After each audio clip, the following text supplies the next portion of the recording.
sa baba pa lang may diferensya na eh. Tapos gumaw lang talaga.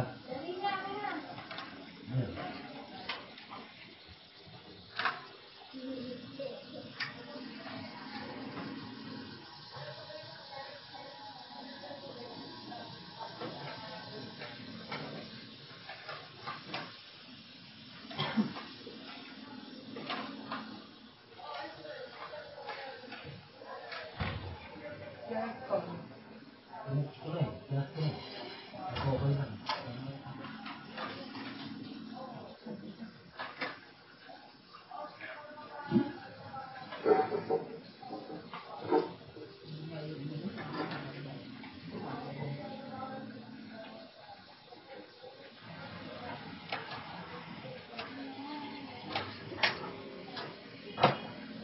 Gawa natin mo yung mataas ito sa Friday.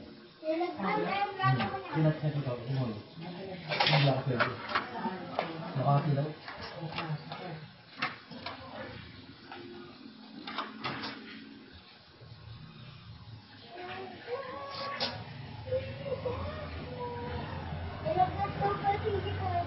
Ito nagkataon ko na nandun ako lang sa mga bisita. Pero kung yung sila kung kalasyon mo, malipag-bigay mo. Sabot lang. Pwede natin sila ang laro na.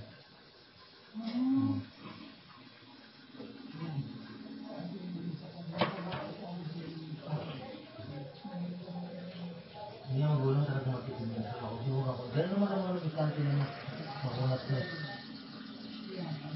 Nasaan ko. Kasi ang mga nagmasalasiwa niya, mga hindi ganun.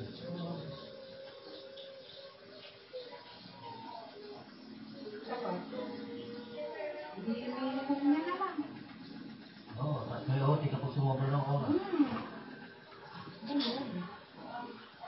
Para walang ano, para ito nakagad ng kabo.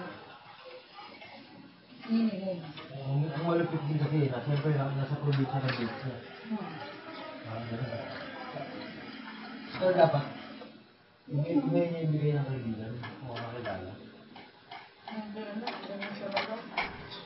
Hindi kasi kung ako kalagayan niya, minimum 1,000 talaga bibigay ko sa tao. Kumain ka? Hindi. Ano naman? Ngayon may atin mo, hindi ako kumain. Tingin? Kita eh. Siyempre si ate nagluto eh. Siyempre titigman niya muna kung luto na. Ang piraso? Baka kasi may langit pa dito sa buto. Oo, ayaw mo doon.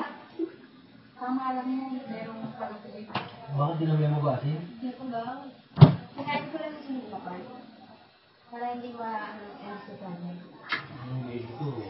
Ayun na. Kasi Masyadong maarte dahil yung ate mo nagluluto niyan. Ketchup, ayaw mo? Ano siya nagamang kumain? Makita niyo siguro. gumungo yan. Kain na! Ay ko! Hindi naman, para tikim lang yun. Kuya mo, tulog na part na kinain ko eh. Susunod, ikaw namang magluluto na. Dahil kuya mo, magluluto na magluluto na itlog.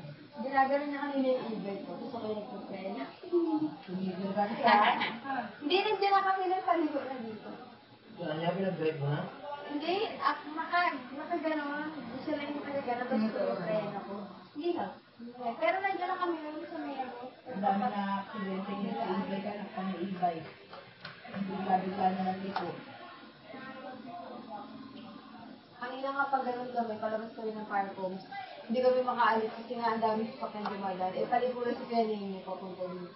Nag-stop yun sa gitna. Kasi nauna na kami ng Parcom. Eh, nakasunod lang ako.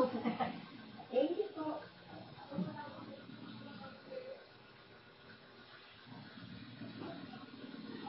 Uwian na nila tako. 7:20 ka. Hindi ko dapat napapasukan yun, di. Ano, nakakalimutan naman yung mata. Bakit mo nga pala daw? Oo, masama pa lang daw. Saan daw kung din na? Pinapasok mo. Hindi ayaw daw kasi kailangan yung pag nag-absent daw sa medical certificate. Kalokohan namin, pinatakot lang sa doon. Yun ang talaga. Matay na, kakain ka. Ang empleyado nga eh, kapag 2 araw, 3 araw ka mag-isa ka pala hihinga ng medical. Pero pag isang araw, hindi. Oo yun. Ganun din sa amin, grade din eh. Kalokohan lang.